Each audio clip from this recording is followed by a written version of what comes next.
Hello there everyone. Um, Welcome back to another tutorial.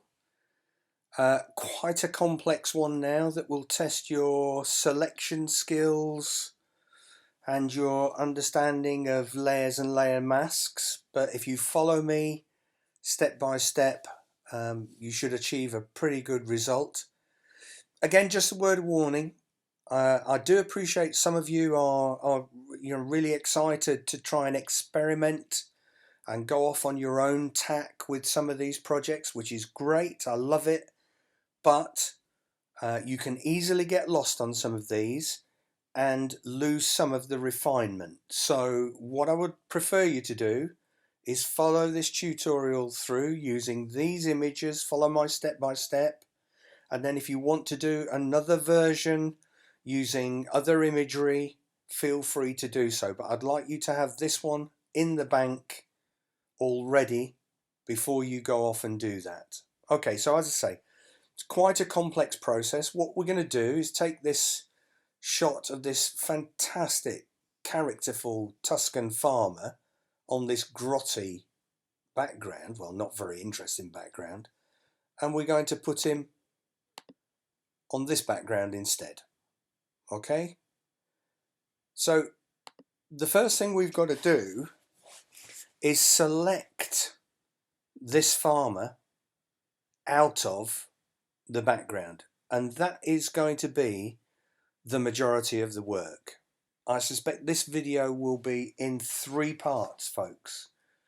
Okay, first part being the selection, second part being moving the guy over to the landscape, and third part adding just a little surprise at the end. Okay, right, so to select, we have our selection tools over here.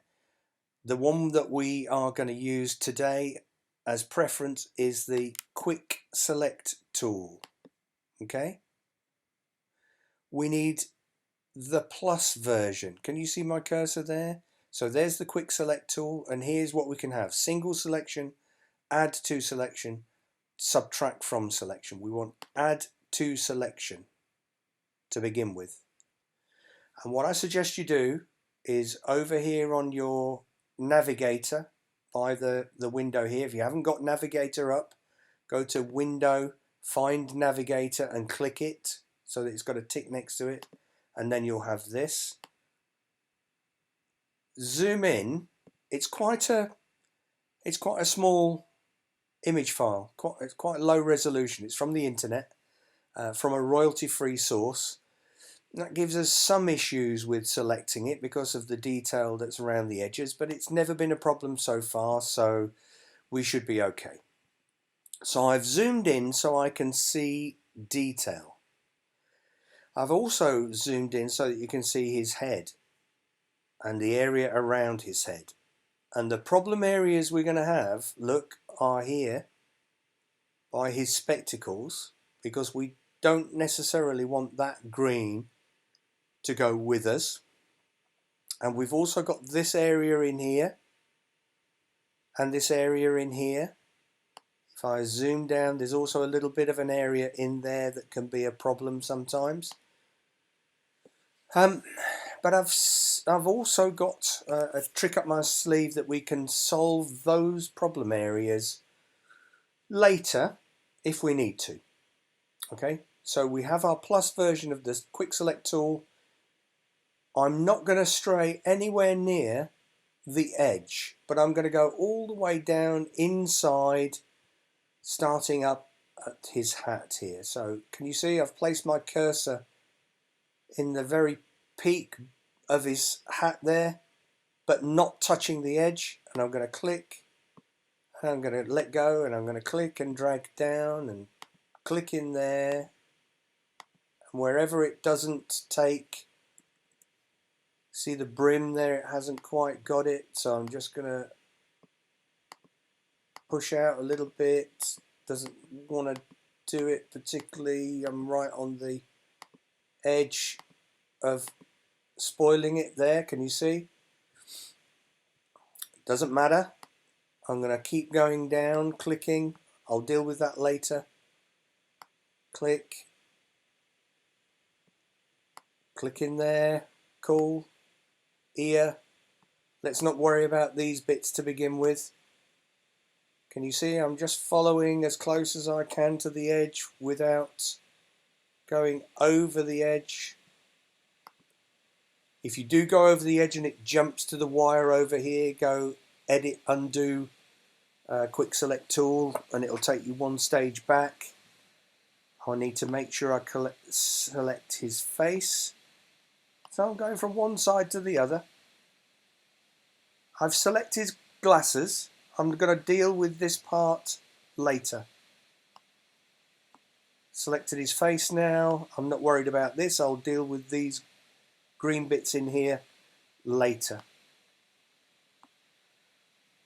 If I want to move off the screen, yeah, let's just do his shoulder. Can you see how it's selecting all of this stuff?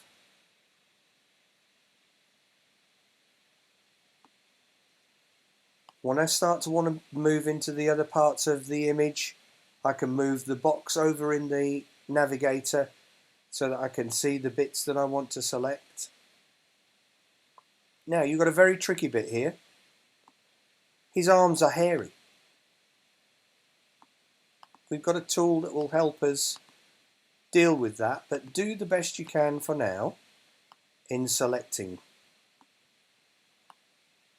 the hairy arms.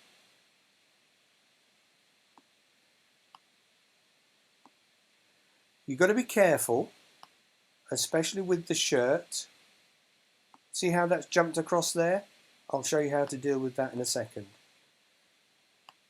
You've got to be careful with the shirt to make sure that you've got everything selected down the middle of the shirt, because it can sometimes leave little areas of these stripes unselected, but we'll check all of that later. I'm clicking and dragging, as you can see, click and drag. Now I'm up this arm, hairy arm. I'm going to push out as far as I can afford to. Yeah. Now to me that looks like I've got pretty much everything selected, maybe just the tip of that. And I've got this little area here, up by the brim of his hat, where I collected a little bit of green. If I go to minus, make my cursor smaller, I can push from outside the image, yeah, outside in, and just feather that back into place. I've just spotted a bit over here where I haven't selected the hat, so I'm going back to plus. I'm just going to go across that little bit where I left it. Let's deal with this area under his armpit. We need to go to minus and push into that gap. Did you see how it leapt forward? That's fine. Let's take a little bit of this away as well, over by his forearm. The forearm holding the bottle. You see there's another little green bit in there as well. So they're all bits that we're going to have to deal with shortly. Okay, so that's him pretty much selected. Now comes the refinement part, and to do that, at the top, if you've got your quick select tool, you should have up here select and mask. Click on that, please. Now your view might be different to what you're looking at here. You might have a pink instead of black. You might be able to see the image. You might be able to have like what's an onion skin effect. To change that view mode, you click on that little arrow there, and I would, in this case, select black and white as I've got, because that's going to give us a good view of what's going on. Click on this little, in edge detection, click on the thing that says Smart Radius. and push the radius slider to the right. I've gone 3 pixels. Now what I want you to take note of is if I go back to 0, can you see how fuzzy that edge is? And yeah, it's the edge of a shirt. That's fuzzy as well, but we know that's the edge of a forearm. That's fuzzy. That's the edge of a forearm, but this should be crisp. It's the edge of a shirt. So we've clicked on the Smart Radius and I've pushed it out 2, 3, 4 pixels-ish. Now look, the shoulder is nice and crisp where it's the edge of a shirt, but look here on the forearm. It's not only kept the fuzzy hairy arm, but it's found a little bit more of the detail than we could have selected. Again, crisp trousers, shirt, hairy forearm. Look at that one over there, folks. That's fantastic. That's done a big job for us there, yes? Now, the next job, before we click OK, in this particular instance, we want to output this in a special way. So over here on the side of the screen, this grey bar here, look, if I click and drag down, it reveals to me the output settings. Okay, see it, output settings, and what we want to output this to is a new layer with layer mask. Click that, new layer with layer mask, and click OK. And you can see over here on the layer stack, you've got the original and this one with the selection made. He's on nothing there, yeah? It's just been selected away from the background. Okay, folks, I think I'll cut that at that point.